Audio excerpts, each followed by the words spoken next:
بسم اللہ الرحمن الرحیم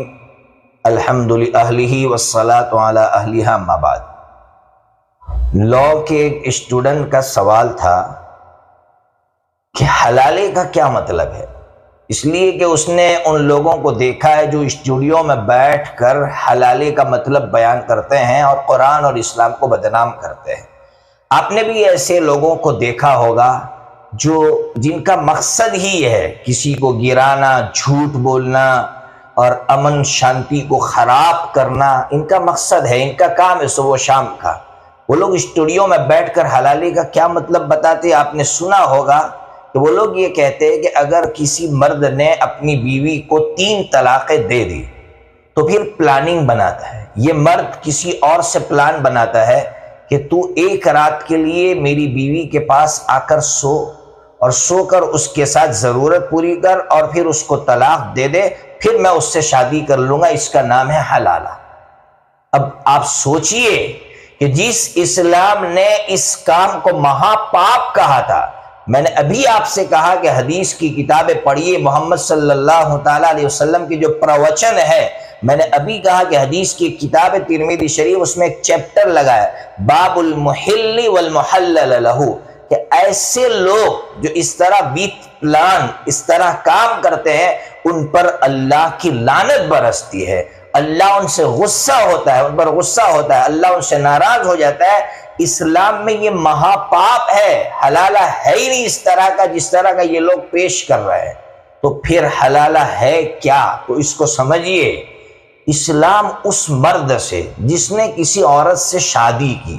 اس سے یہ کہتا ہے کہ آپ کو اللہ نے اتنی بڑی نعمت دی ہے، بیوی سے بڑھ کر اور کیا نعمت ہو سکتی ہے، تو اللہ یہ کہنا چاہتا ہے کہ اس کی قدر کر۔ اگر تو نے اس کی قدر نہیں کی اور اس کو ایک طلاق دی تو تجھے ایک اور چانس ملے گا کہ بھئی چانس ہے تیرے پاس۔ پھر اگر تو نے دوسری طلاق دی تو آخری چانس اسلام دے گا، اور آخری چانس دینے سے پہلے اسلام اس سے یہ کہے گا کہ دیکھ، اگر تو نے اپنی بیوی کی قدر نہیں کی اور اس کو 3 طلاق دے دی تو یہ تیری جو بیوی ہے کسی اور سے شادی کر لے گی، اپنی زندگی کو آگے بڑھائے گی، یہ تیرے پاس نہیں آ سکتی۔ بائی چانس اس کے دوسرے ہسبینڈ نے اس کو طلاق دے دی، تب جا کر وہ تیرے نکاح میں آ سکتی ہے۔ تو یہ پہلا جو مرد ہے وہ ڈر جائے گا کہ یار میری بیوی جو میرے لیے بہت بڑی نعمت ہے، اگر میں نے اس کو 3 طلاق دے دی تو میرے ہاتھ سے نکل جائے گی، میرے ہاتھ میں نہیں آ سکتی ہے۔ تو اس مرد کے دل میں اس بیوی کی قدر پیدا کرنے کے لیے اور 3 طلاقوں سے روکنے کے لیے یہ بات کہی گئی تھی، اس کا غلط مطلب نکالا گیا اور اس کو حلالے کا نام دے دیا گیا، اور وہ بھی ایسی بدترین شکل پیش کی گئی حلالے کی کہ اسلام کبھی اس کو قبول نہیں کر سکتا ہے۔ اس لیے حلالے کا کیا مطلب تھا، میں نے آپ کو بتایا، حلالہ ہے ہی نہیں اسلام میں، سیکنڈ میرج ہے کہ جس عورت کو شوہر نے 3 طلاقیں دے دی ہو تو اسلام اس عورت سے یہ کہے گا تو اپنی زندگی آگے بڑھا، اور مڑ کر بھی ایسے ظالم کی طرف مت دے جس نے تیری قدر نہیں کی اور تجھ کو 3 طلاقیں دے دی ہے،